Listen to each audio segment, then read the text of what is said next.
Surgery ചെയ്യുന്ന സമയത്ത് എനിക്ക് സെഡേഷൻ ആയിരുന്നു. പക്ഷെ അത് കഴിഞ്ഞ് നെക്സ്റ്റ് ഡേ മോർണിംഗ് തന്നെ എന്നെ ഡിസ്ചാർജ് ചെയ്തിട്ടുണ്ടായിരുന്നു. വീട്ടിലേക്ക് കൊണ്ടുവന്ന് കുറച്ച് കഴിയുമ്പോൾ തന്നെ എനിക്കങ്ങ് വയ്യാണ്ടായി തുടങ്ങി. അപ്പോൾ അവർ പറഞ്ഞതെന്ന് വെച്ചാൽ സർജറി കഴിഞ്ഞതിൻ്റെ ആ ഒരു ക്ഷീണവും കാര്യങ്ങളൊക്കെ ആയിരിക്കും, വേറൊന്നുമല്ല, പേടിക്കേണ്ട കാര്യമില്ലാന്ന്.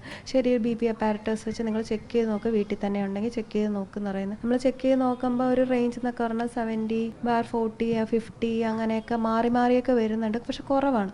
അങ്ങോട്ടേക്ക് വരട്ടെ, തിരിച്ച് ഹോസ്പിറ്റലിലേക്ക് വരട്ടെ എന്ന് ചോദിക്കുമ്പോഴത്തേക്കും അവർ പറയണമെന്ന് വെച്ചാൽ വേണ്ട, അതിൻ്റെ ആവശ്യമില്ല, ഞായറാഴ്ച ഹോസ്പിറ്റൽ അവധിയാണ്, അന്നത്തെ കാര്യം ഡോക്ടേഴ്സ് ഒന്നും അവൈലബിൾ ആയിരിക്കില്ല, നാളെ വന്നാൽ മതി. ഞാൻ ഡോക്ടറിനോട് ചോദിച്ചു, വേറെ പ്രശ്നമൊന്നും കാണുന്നില്ല. അപ്പം എനിക്കെന്ന് പറഞ്ഞാൽ സൺഡേ കിട്ടേണ്ട ട്രീറ്റ്മെൻറ്റും ചികിത്സയും അത് നിഷേധിക്കപ്പെടുകയാണ് ചെയ്തത്. അപ്പം നെക്സ്റ്റ് ഡേ മോർണിംഗ് പോകുന്നുണ്ട്. മോർണിംഗ് പോകുമ്പോൾ അവർ പറയുന്നത് ട്രിപ്പ് ഇട്ടാൽ മാറി നീതു, കുഴപ്പമില്ല, അങ്ങനെയൊക്കെ പറഞ്ഞ് സമാധാനിപ്പിക്കുകയാണ് ചെയ്യുന്നത്. ഉച്ചയൊക്കെ ആയപ്പോൾ അവർ പറഞ്ഞ് ബ്ലഡ് അടയ്ക്കണം, ഡോണറിനെ നിങ്ങൾ അറേഞ്ച് ചെയ്യണം.